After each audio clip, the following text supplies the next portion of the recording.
Bonjour à toutes et tous, bienvenue à ce webinaire du pôle PSL Innovation. Merci beaucoup d'avoir répondu à cette invitation. On va commencer dans 2 ou 3 minutes, laisser un tout petit peu de temps aux retardataires. Vous avez peut-être vu une notification qui vous dit que ce webinaire est enregistré. Voilà, on préfère vous le mentionner à nouveau, on n'en fera pas d'usage inconvenant, mais peut-être éventuellement on en mettra des petits bouts pour continuer la sensibilisation après coup. On a pas mal de choses à vous raconter, il y a pas mal d'informations dans les slides qu'on va vous présenter, qu'on vous enverra après coup, donc vous n'êtes pas obligé de noter tout ce que vous voyez sur l'écran. N'hésitez pas à poser des questions, soit en interrompant, soit en mettant un mot dans le chat de la réunion Teams. Et on essaiera d'aller assez vite pour garder un peu de temps pour une discussion à la fin. Et que le but de l'opération est vraiment de poser, que vous puissiez poser toutes les questions que vous n'avez jamais osé poser sur la valorisation, comme on dit. On va essayer d'aller à l'essentiel, de dire des choses assez simples, mais voilà, n'hésitez pas à demander des éclaircissements. Nos excuses aux collègues des services de valorisation qui vont par contre entendre beaucoup de choses qu'ils ou elles savent déjà, mais voilà, c'est le jeu de ce webinaire de sensibilisation. Et ça s'adresse avant tout à des gens qui sont intéressés par la sensibilisation, mais qui n'ont pas encore franchi le pas. Et le but est bien sûr de les inciter. J'aurais dû commencer par me présenter peut-être. Donc, je suis Bruno Ressent, je suis le directeur innovation entrepreneuriat de PSL. PSL, comme vous pouvez le deviner, est le chef de file du pôle PSL Innovation, qui est le programme qu'on a créé grâce au financement Pôle universitaire d'innovation qu'on a obtenu en 2024. Je vous dirai quelques mots là-dessus très vite tout à l'heure et sur l'écosystème. Mais d'abord, je passe à la slide suivante et je passe la parole à Delphine, qui se présente également. Donc, ravie d'être avec vous pour ce webinaire. Je remercie Bruno et je remercie aussi Guillaume qui va intervenir tout à l'heure. Donc, moi, je suis Delphine Machy, je suis responsable du partenariat et valorisation à la délégation Paris-Centre du CNRS. Et je vais vous faire une petite présentation sur la valorisation. Et ensuite, je donnerai la parole à Guillaume. Voilà, donc hop, on va avoir le plaisir d'avoir l'intervention de Guillaume Lefebvre, qui nous fait l'amitié de participer pour donner un exemple concret de voilà, ce que donne la valorisation dans le cadre de son projet. Avant ça, donc Delphine va vous dire un peu quelques mots sur qu'est-ce que la valorisation, et puis moi j'enchaînerai sur un peu l'écosystème PSL et comment les principes de base de la valorisation se traduisent concrètement dans notre écosystème et dans notre PUI. Voilà. Donc, pour répondre à cette question, c'est quoi la valorisation? Donc, la valorisation est un processus de transformation du résultat innovant qui consiste à en augmenter la maturité technico-socio-économique pour ensuite le transférer soit vers des entreprises existantes ou alors d'exploiter dans le cadre d'une création de start-up. Alors, l'objectif principal de la valo, c'est de favoriser l'innovation, bien sûr, stimuler le développement économique et puis tirer parti de ces avancées scientifiques et technologiques pour le mettre au bénéfice de la société, donc à améliorer notre qualité de vie. Quel que soit du coup votre statut, vous êtes concerné par la valorisation. Et donc là, on va faire un petit point sur tous les acteurs de la valorisation et qui sont là pour vous aider sur cet accompagnement qu'est la valorisation. Alors, slide suivante. Alors, qui sont les acteurs? Bien sûr, les laboratoires, les unités de soins, je ne dis pas, puisqu'on a aussi dans notre périmètre des collègues qui sont dans les milieux hospitaliers. Donc, les personnels recherche et soignants. Et je voulais faire un petit focus aussi sur le fait que dans les laboratoires, vous avez des référents en valorisation, des personnels qui, souvent c'est un référent valorisation ou un autre nom, c'est ambassadeur de l'innovation. Ça dépend des structures. En tout cas, c'est pour faire la même chose, c'est de vous accompagner lorsque vous avez une idée, des résultats qui vous semblent innovants, nouveaux. Et donc, vous pouvez vous adresser à ces personnes qui vont pouvoir ensuite donc vous adresser à nous, donc les personnels qui sont en fait des ponts, des facilitateurs entre la recherche et le transfert. Donc, je dis nous, c'est-à-dire les services partenariats valorisation, et également les offices de transfert de technologie. Ensuite, vous avez aussi toutes les personnes qui accompagnent au niveau de la création des startups. Donc, il y a bien sûr les établissements, mais aussi les offices de transfert des technologies et les incubateurs. Donc, ça, ce sont des experts de la création et de l'accompagnement des startups. Donc, si chez vous, vous avez envie de valoriser vos travaux ou qu'il y a un des agents dans le labo qui a envie de valoriser ses travaux, c'est possible via la création de startups. Et donc, vous avez tout cet écosystème qui est auprès de vous pour vous accompagner. Et enfin, faut pas les oublier, tous ceux qui sont acteurs du financement de la recherche et de l'innovation. Donc, vous en ai cité quelques-uns. Et puis aussi les investisseurs.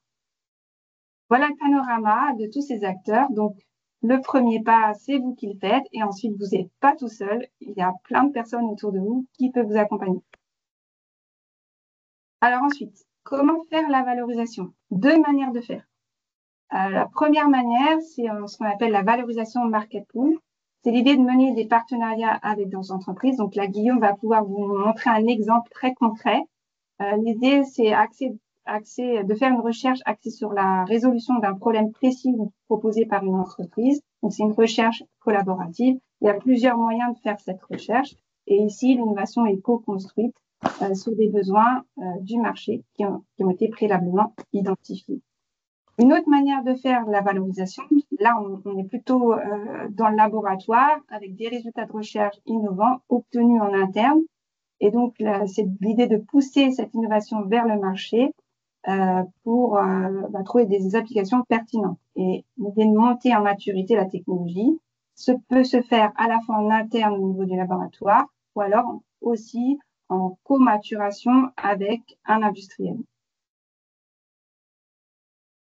Ensuite, je vous ai montré comment on fait pour monter en maturité sa technologie. Donc, la slide après. Slide suivante. Voilà. Alors pour ça, on a une échelle TRL qui évalue le niveau de maturité de la technologie jusqu'à l'intégration de cette technologie vers le marché. Donc là, vous avez les différents niveaux. À chaque niveau, on a des dispositifs à la fois financiers et aussi d'accompagnement. Dans ce webinaire, on a choisi de ne pas les détailler, mais bien évidemment, on verra vos questions. Le premier réflexe, si vous avez des résultats qui sont innovants, c'est bien sûr un appel. Alors, soit l'appel auprès de vos référents valorisation, soit l'appel auprès de vos services partenariats valorisation, mais contactez-nous et on est là pour vous accompagner, pour voir à quel niveau de maturité en est votre technologie et pour trouver les bons dispositifs à la fois financiers et d'accompagnement. C'est surtout ça que vous devez retenir, c'est ne restez pas seul, contactez-nous. Un point d'étape essentiel pour ce processus de valorisation, c'est de bien sûr déclarer ces résultats innovants. Dès que vous pensez avoir obtenu un résultat, comment vous pouvez faire? Soit en faisant ce qu'on appelle, nous, dans notre jargon, une déclaration d'invention, soit, si c'est un logiciel, une déclaration de logiciel. Vos services partenariats ont ces déclarations. Donc, ce qui est le plus simple, c'est de contacter le service de valorisation de la tutelle en charge de votre unité concernant donc, la valorisation. À quoi sert cette déclaration? Alors, premièrement, ça sert à identifier les résultats innovants issus de vos travaux, d'évaluer le potentiel de valorisation, comment on va protéger, est-ce que c'est par brevet, est-ce que c'est par licence, est-ce que c'est du savoir-faire secret? Donc, il y a plusieurs choses qui seront analysées. Est-ce que on va vers aussi potentiellement une création de start-up ou alors on a déjà une entreprise existante qui peut valoriser ses travaux de recherche. Définir les droits de propriété intellectuelle, notamment qui sont les copropriétaires, qui sont les inventeurs, et ensuite de continuer le processus, surtout de protéger l'innovation, par exemple via un dépôt de brevet avant toute divulgation. Et je vais parler justement de ce qu'est la divulgation. Alors, qu'est-ce que la divulgation? C'est ce qui a été rendu accessible au public. Il faut savoir qu'une seule personne peut constituer le public. Donc, ce qui est divulgation écrite, divulgation orale auprès d'une seule personne, là, on considère qu'il y a eu une divulgation. Déposer un brevet alors que vous avez divulgué, là, c'est un problème parce que justement, on va tuer la nouveauté. Donc, déposer un brevet, c'est pas incompatible avec la publication des résultats, mais il faut déposer le brevet avant toute divulgation. Donc, à retenir, tout de suite, faut mieux protéger avant de divulguer. Sinon, on perd les droits d'exploitation.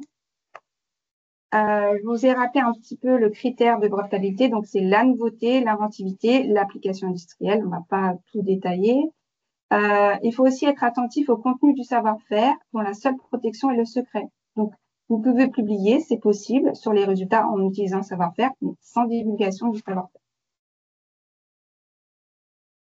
Un mot sur la confidentialité, les bonnes pratiques. Donc, vu que vous voulez, quand vous avez besoin d'échanger sur des informations confidentielles avec un tiers, il faut signer un accord de confidentialité.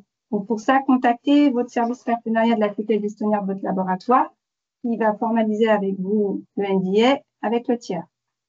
La communication d'informations et de documents, c'est très important de penser à garder des traces de tous les échanges avec les tiers, de penser à préciser que l'information est confidentielle, de penser à garder confidentielles les informations provenant d'un tiers également.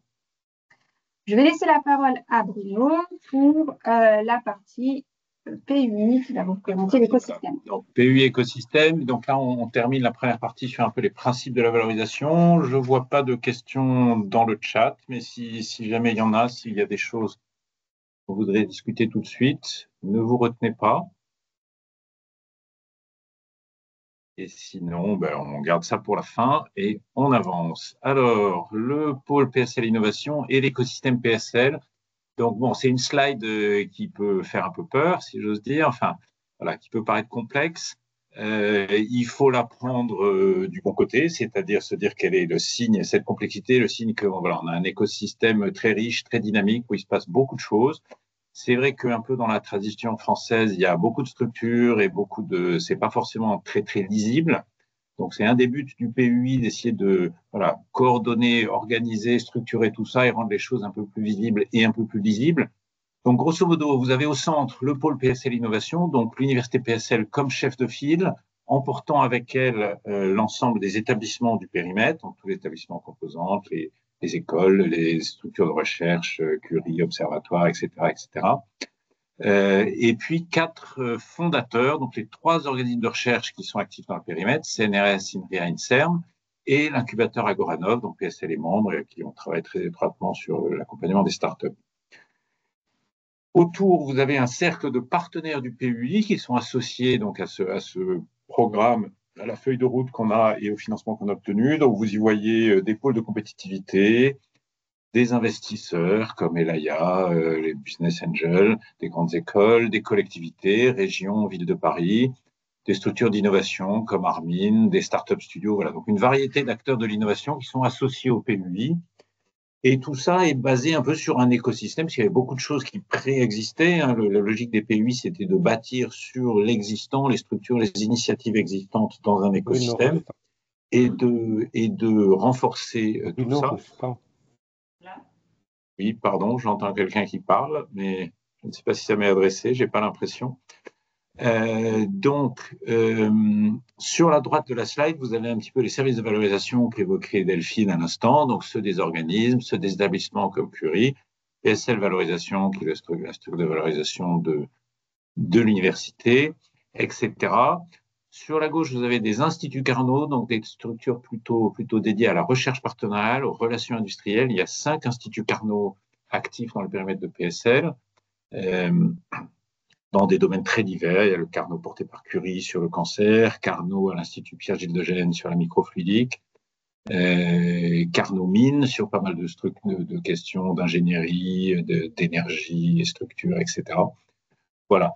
Et puis, il y a aussi des incubateurs pour l'accompagnement des startups. Il y a, en plus d'Agoranov, que j'ai déjà cité, il y a 3 incubateurs portés par des établissements du périmètre. Un à l'ESPCI, qui s'appelle PCE, un à l'école de chimie et un à Dauphine.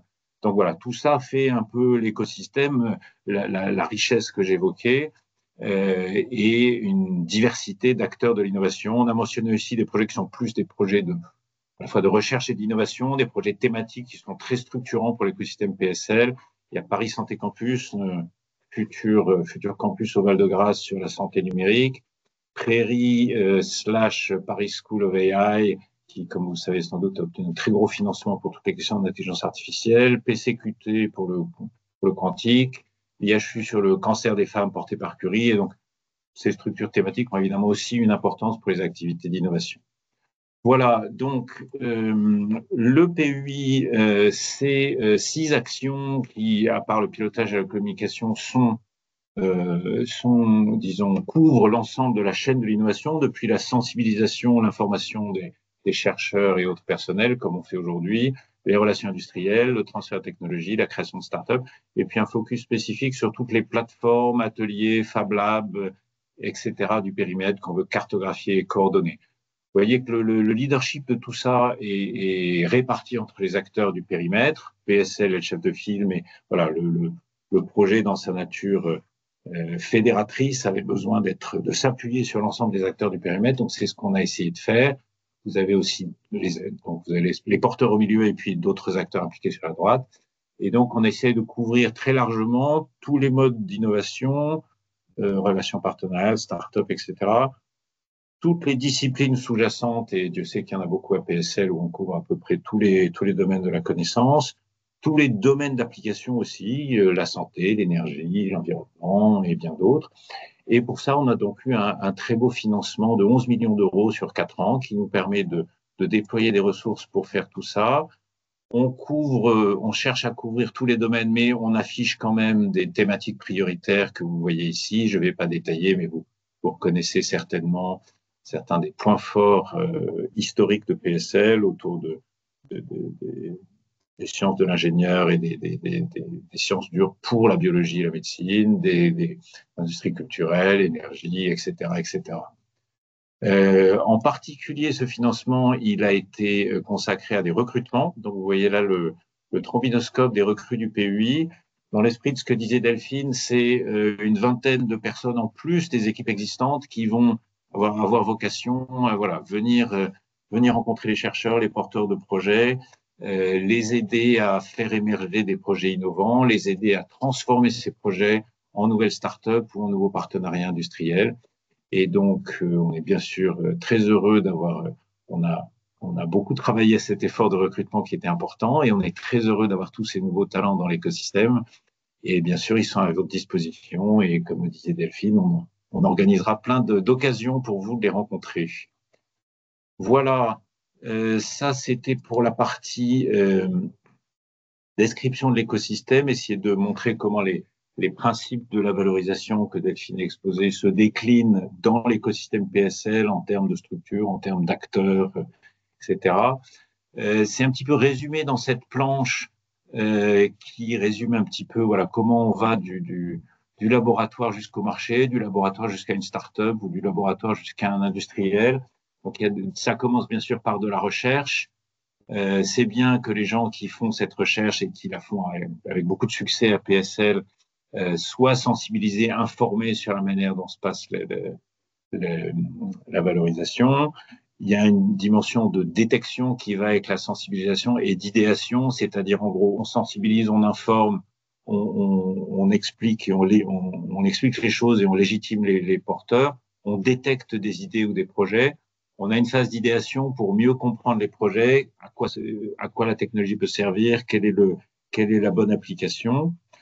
Il y a ensuite une partie propriété intellectuelle que Delphine a évoquée, déclaration d'invention, on l'évalue, on a la protection. En parallèle, c'est très utile, bien sûr, d'avoir des formations qui sont un peu la suite de la sensibilisation. Une fois qu'on est sensibilisé, on a besoin de plus d'informations. Il y a une partie pré-maturation ou maturation qui désigne les preuves de concept qu'on fait sur les projets. C'est une loi de la nature que les projets issus des labos publics sont généralement encore un peu loin du marché. On a une technologie qui est prometteuse, mais il faut démontrer qu'elle est reproductible, que les résultats sont reproductibles. Il faut démontrer qu'ils sont fiables, que le nouveau matériau qu'on a créé va avoir des propriétés mécaniques, thermiques, va vieillir comme il faut, etc., etc.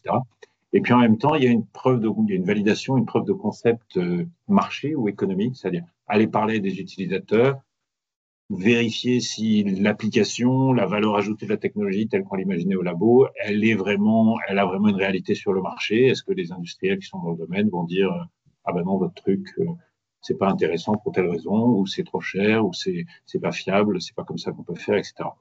Donc, ça mène donc à des contacts industriels ou la création d'une start-up. Dans les deux cas, il faut négocier le transfert. Et ensuite, voilà, on se développe et dans le meilleur des cas, on, on aboutit à une commercialisation, de la création de valeur, de la création d'emplois, etc., etc. Voilà, Delphine va vous dire quelques mots de plus sur ce process et en particulier sur le rôle que les chercheurs peuvent y jouer. Et puis ensuite, on a deux petits exemples. Un qui est un exemple juste visuel de truc, et puis un qui sera raconté en personne par le porteur Guillaume ici présent. Voilà. Oui, alors en quelques mots, comment participer à la mise sur le marché de l'innovation? Alors il y a deux voies possibles, soit la création d'entreprise, soit alors on peut apporter son concours scientifique à une entreprise qui assure la valorisation des travaux de recherche via la licence d'exploitation conclue entre l'entreprise créée et la personne morale qui a le mandat pour le compte des autres propriétaires pour signer cette licence d'exploitation, qui est concernée. Alors, chercheurs, ingénieurs, titulaires en fonction et agents contractuels employés de manière continue depuis au moins 1 an dans les deux cas. Dans les deux cas aussi, c'est des dispositifs qui sont sur 3 ans renouvelables, maximum 10 ans. Faut absolument avoir signé un contrat de valorisation, d'exploitation. Ce que je voulais dire aussi, c'est que pour la création d'entreprises, l'entreprise doit valoriser les travaux issus du marché public, mais plus nécessairement.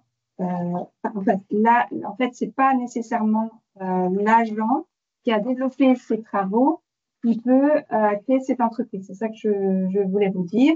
Et aussi, pour le concours scientifique, l'agent ne doit pas avoir la qualité de dirigeant, mais il peut exercer toute autre fonction au sein de l'entreprise, comme par exemple être directeur technique.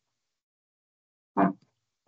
Exemple. Merci. On va passer aux exemples. Je vois qu'il y a des questions dans le chat. Donc, on nous demande comment, en gros, ça rejoint tout à fait ce que disait Delphine et ce qu'on disait à l'instant, comment on décide si vous mieux créer une start-up ou pourquoi une licence avec une entreprise existante.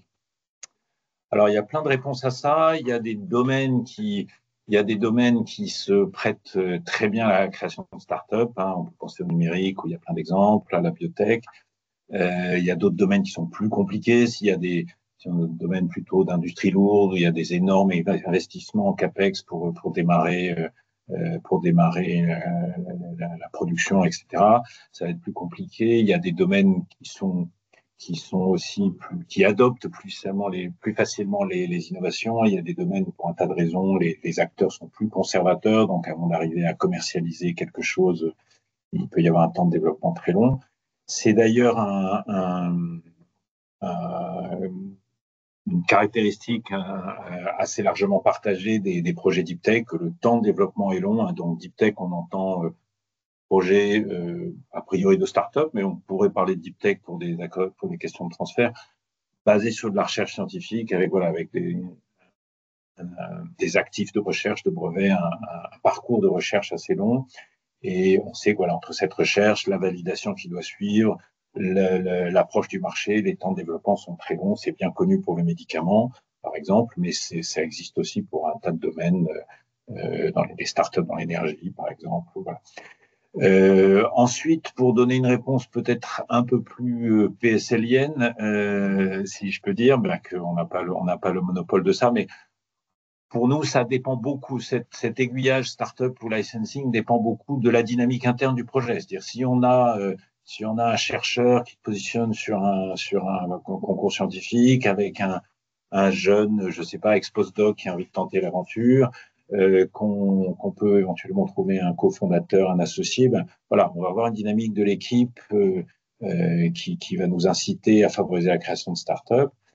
Et puis, inversement, si on a un industriel qui a un historique de relation avec le labo et que voilà, bah, évidemment, et qui est intéressé par la technologie, on va évidemment avoir un pied. Donc, on est à la fois, voilà, on est à la fois opportuniste et après, il y a des raisons fondamentales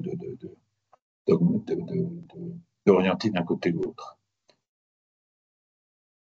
On a une autre question. Est-ce que discuter d'une innovation de travaux de recherche sous couvert de NDA constitue une divulgation? La réponse est non. Donc, c'est voilà, la solution aux difficultés qu'évoquait Delphine, quand c'est, voilà, il faut faire très attention à ce qu'on divulgue. Si on a un NDA, y compris, par exemple, pour un jury de thèse, on n'a pas divulgué. Voilà. Donc, signez les NDA. Mais faites-les relire par votre TTO d'abord. Voilà, faites-les relire au préalable. C'est pas vous qui avez d'ailleurs, enfin, c'est pas le laboratoire qui a la personnalité morale pour signer les NDA. Donc, adressez-vous à vos services partenariats et ils feront le nécessaire. Voilà, un premier exemple côté start-up sur lequel je vais passer vite pour pouvoir donner la parole à Guillaume ensuite. Donc, il s'agit d'un projet qui s'appelle Pionic, porté par une enseignante-chercheuse de l'ESPCI qui s'appelle Brigitte Léridon. Donc, par rapport à ce qu'on disait à l'instant, Brigitte a franchi le pas pour le coup et est devenue chef d'entreprise, au-delà même du concours scientifique. On aurait été ravis de la faire intervenir, mais bon, pour un webinaire d'1 heure, on voulait pas trop multiplier les intervenants non plus. Si certains d'entre vous sont allés à Big hier, Big, grand rassemblement organisé par BPI France, il y avait une intervention de Brigitte qui a raconté l'histoire et voilà, la motivation de cette start-up. Donc, on est dans le domaine de la science des matériaux et donc les recherches menées à l'SPCI ont permis de découvrir des nouveaux matériaux innovants à base d'oxyde de titane principalement, qui permettent pour le stockage de l'électricité une densité inégalée avec donc des systèmes à électrolyte tout solides, sans métaux stratégiques, sans lithium, sans cobalt, etc. Donc des avantages à la fois économiques, des avantages potentiels économiques et environnementaux. C'est aussi, donc le but de cette slide, c'est aussi de montrer tout ce qu'il faut faire pour arriver finalement à une startup deep tech qui a fait une première levée en seed de 2 millions d'euros il n'y a pas très longtemps. L'histoire commence en 2016, un premier dépôt de brevet, ensuite une prématuration, puis une maturation PSL, un accompagnement CNRS Innovation RISE, le process qui a permis donc à Brigitte de devenir chef d'entreprise, l'incubation à PCE à l'ESPCI, des financements BPI et finalement la levée. Donc il faut tout ça pour arriver à une start-up qui est encore jeune, qui a encore beaucoup de chemin à faire, mais qui, voilà, dans les années qui viennent, on espère pourra commercialiser des batteries, des supercondensateurs principalement pour la mobilité électrique, pour l'électronique et peut-être pour d'autres domaines. Donc un très bel exemple qu'on apprécie beaucoup. Oui, oui, je voulais préciser que Brigitte Léridon est CNRS, chercheuse CNRS, et que justement, le service partenariat l'a aidé pour sa création d'entreprise et a fait toutes les formalités nécessaires qu'on connaît parfaitement pour accompagner ce chercheur vers la création d'entreprise. Et ensuite, on rentre dans une discussion plus générale. Il y a d'autres questions dans le chat, mais on va les prendre après. Oui, oui, donc c'est vraiment un rappel pour vous dire que vous n'êtes pas seul, faites-vous aider. Donc, au niveau des laboratoires, vous avez les référents valorisation. Au niveau des tutelles, vous avez les services partenariats de valorisation. Bien sûr, les offices de transfert de technologies de valorisation que j'ai cité là. Les incubateurs, vous nous l'avez rappelé tout à l'heure dans la slide précédente. Les financeurs avec lesquels on peut aussi avoir les financements, y compris, j'ai pas rappelé tous les programmes de financement de maturation, prématuration. Et bien sûr, le retour d'expérience. Ben, là, vous avez un retour d'expérience de Guillaume, d'entrepreneur, d'innovateur. Et on voulait aussi vous dire que dans le cadre du pays PSL, nous sommes en train de co-construire un site ressources avec des contenus inspirants dans lequel vous retrouverez des fiches pratiques sur toute la chaîne de l'innovation, toutes les formations que peut proposer le pays sur l'innovation, l'entrepreneuriat, nos actualités, ben là, le webinaire en fait partie, et des témoignages de chercheurs, inventeurs, entrepreneurs, pour que vous puissiez être inspirés. Le premier bas, c'est celui le plus dur, donc c'est de faire appel appel à votre référent, appel à votre service, valorisation. Mais une fois que c'est parti, c'est parti. Et de ce qu'on a pu voir, c'est comme tous les projets, y compris les projets ERC, le plus dur, c'est le premier pas. Et ensuite, une fois qu'il est fait, bien souvent, vous revenez encore et encore et on est ravis. Donc, on est ravis d'être là avec vous, ravis de voir tous ces projets inspirants et de vous accompagner. Donc, faut surtout pas hésiter. On est là pour vous. Merci beaucoup. On va reprendre un peu les questions qui étaient dans le chat. N'hésitez pas à les ajouter. Avant de faire ça, et parce qu'on risque peut-être de déborder un peu au-delà de 14 heures et certaines devront sans doute partir, je vais dire 2-3 petites choses. D'une part, donc, je vous redis, on va vous envoyer des slides. Donc, dès lors que vous êtes inscrit, normalement, on a vos coordonnées, on va vous envoyer ça. Deuxièmement, je voudrais dire un grand merci aux organisateurs du webinaire, organisatrices. Donc, je vais citer Anita, merci beaucoup, Mélissa, Marie-Ange, merci de rendre ça possible. Il y a sûrement d'autres personnes qui ont contribué. J'ai pas pris la peine de me faire une liste complète, donc pardon à ceux que j'oublie. Voilà. Et puis 2 mots sur donc ce webinaire est mensuel, donc restez aux aguets, n'hésitez pas à nous demander si vous voulez savoir les prochains sujets.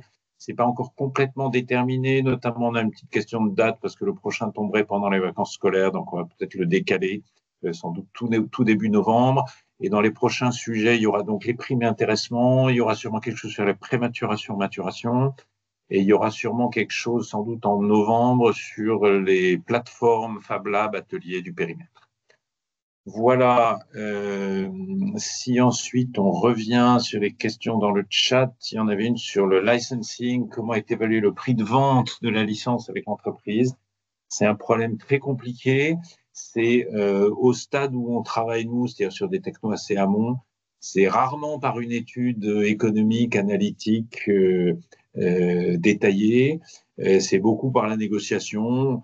Il y a des éléments en fonction du domaine d'application, hein, comme vous pouvez imaginer, si on est sur un produit de masse qui sera vendu avec une très faible marge, bah, sans doute on mettra des redevances. Ah oui, j'aurais peut-être dû commencer par dire que le prix de vente, c'est pas un prix forfaitaire, même s'il peut y avoir des paiements forfaitaires.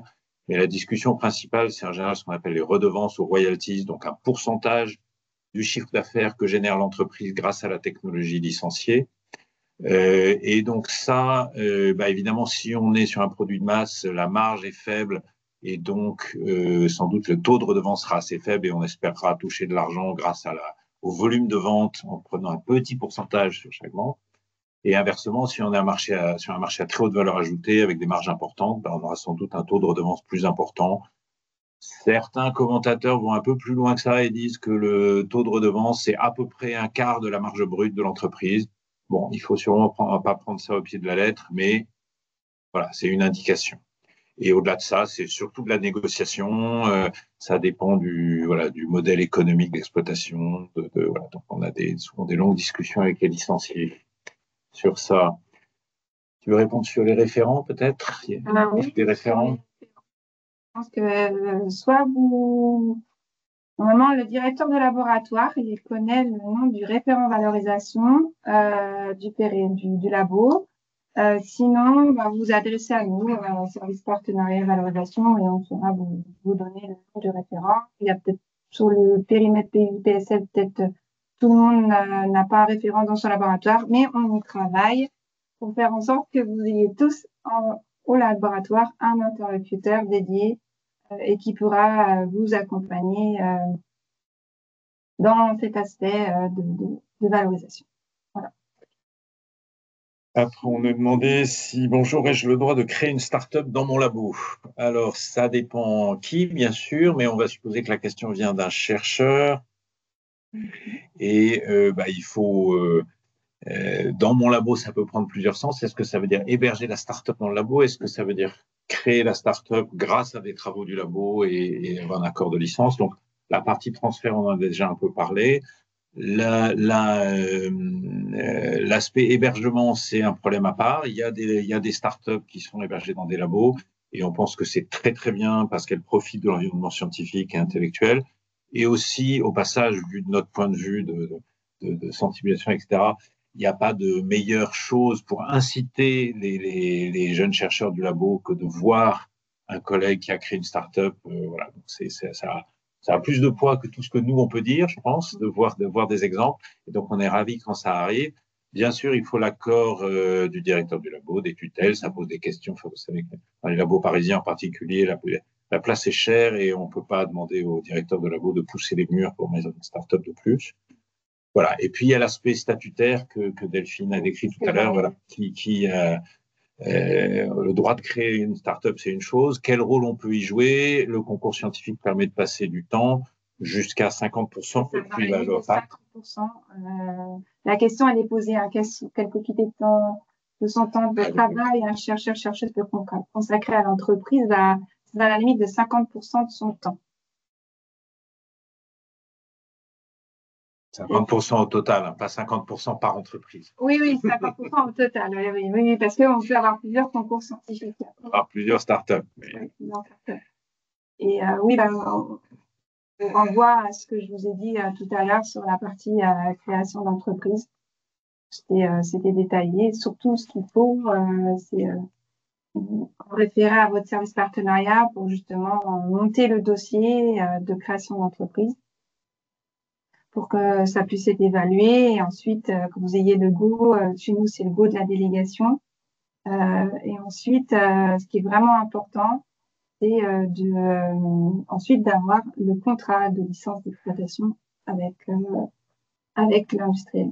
Et ça doit se faire dans l'année. Il y a un délai d'un an maximum à compter de l'accord. Voilà, donc ça se passe au niveau de l'employeur, hein, donc CNRS, si c'est un agent CNRS.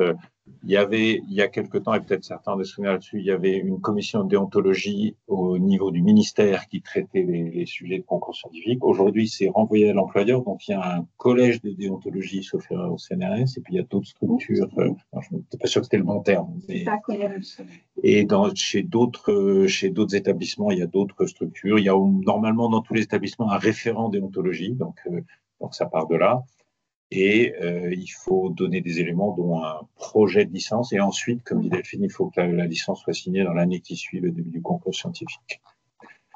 On a une question qui dit, voilà, comment tester le potentiel d'une idée avant d'y passer trop de temps?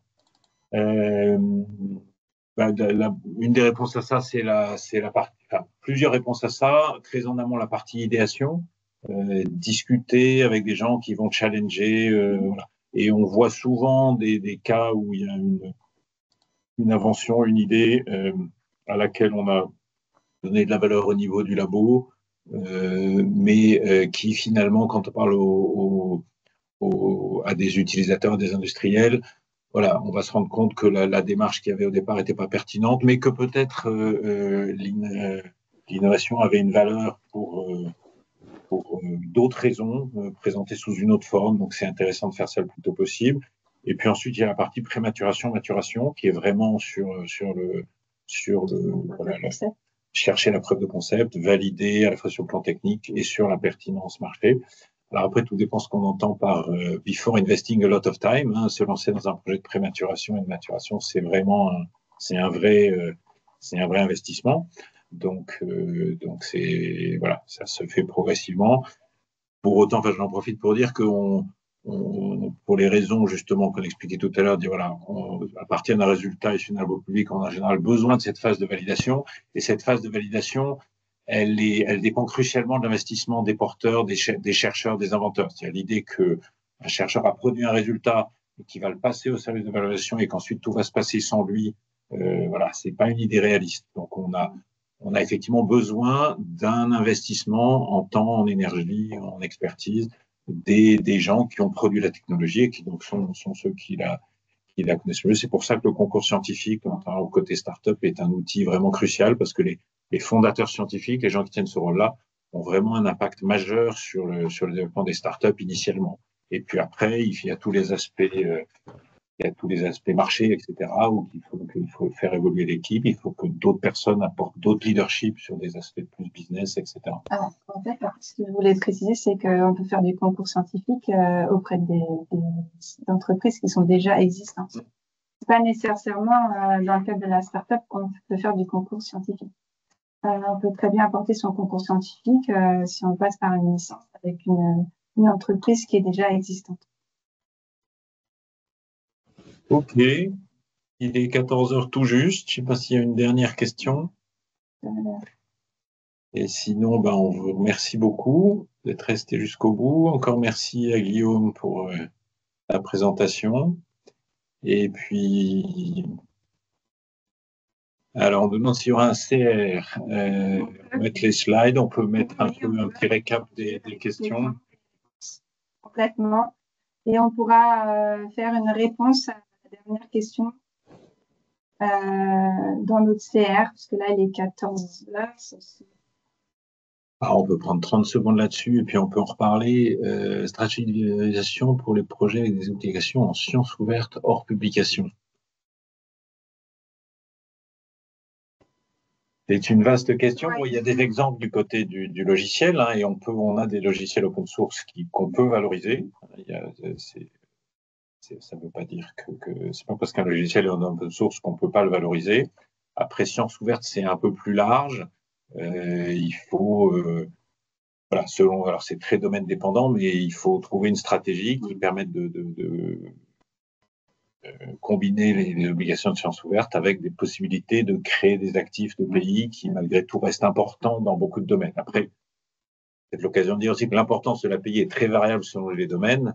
Donc, dans le biomédical ou en chimie, etc., c'est extrêmement important. Dans le numérique, par exemple, c'est un mécanisme un peu différent.